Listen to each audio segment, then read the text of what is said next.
નમસ્કાર મિત્રો,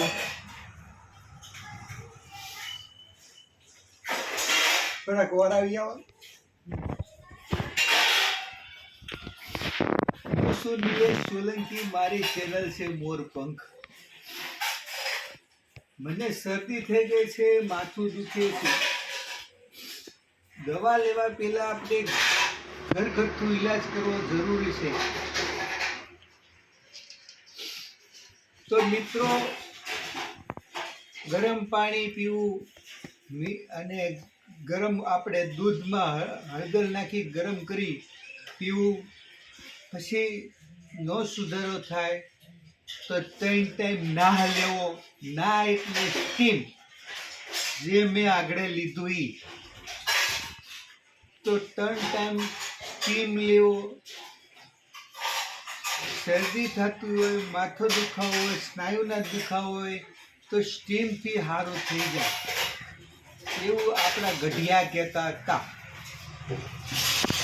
આ વસ્તુ લેવાથી ઘણો ફાયદો થાય છે. તો તમારે કાંઈ પણ થાય આવું તો શરૂઆત તમારે ગરમ પાણી પીવું. નેક્સ્ટ ઉપાય હળદરવાળું દૂધ પીવું.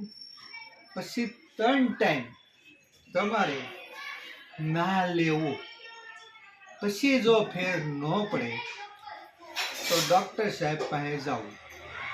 ત્યાર લગી તમારે ના લેવો, અને ના લેવાની મજા બહુ આવે. બરાબર છે?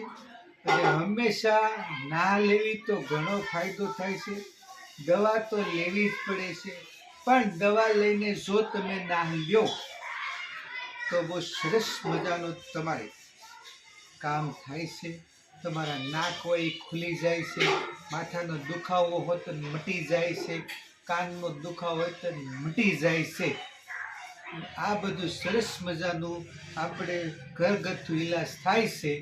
તો તમારે કરવાનો અને આનંદ કરવાનો, મોજ કરવાની, મસ્તી કરવાની, ખૂબ આનંદમાં રહેવાનો. આ મગજને છે ને રિલેક્સ રાખવાનું. થેન્ક યુ, ધન્યવાદ. તમે આ મારો વિડીયો જોઈ દાંત કાઢજો, આનંદ કરજો. આ હાટું જ મેં વિડીયો બનાવ્યો છે. બાકી મને કંઈ શરદી બરદી થઈ નથી, બાકી બહુ ફાઇન છે, કોઈ પ્રોબ્લેમ નથી. તો ખાલી એમ જ મસ્તીનો વિડીયો બનાવ્યો. પણ ના લેવો એ શરીર માટે સારું છે, સ્ટીમ લેવું એ સારામાં સારું છે. પછી દૂધ હળદરવાળું દૂધ પીવું એ બી બહુ સારું છે. એનાથી કફ આપણો છૂટો પડી જાય છે. અને બીજો નંબરમાં તમે ગરમ પાણી પીવો તો પણ બહુ સારું છે, જેના હિસાબથી આપણા મતલબ કે કફ હોય, શરદી હોય તેને ઘણો ફાયદો થાય છે. તો આ બધું તમારે કરવું, સમજ્યા? અને આ મારી છોકરીને મેં શિખામણ આપી છે, એ કરે છે. એ જ કરતી હતી. પછી મેં એને કીધું કે તું મારો વિડીયો બનાય, તો એ પછી છે ને મારો વિડીયો બનાવે છે, એ જ બનાવે છે. થેન્ક યુ મિત્રો, મારી ચેનલને, મારા વિડીયો જોવા માટે, મારી ચેનલને લાઈક કરવા માટે, અને ઓલું પછી શું આવે, સબસ્ક્રાઈબ કરવા માટે. Thank you. આનંદ કરો. આભાર.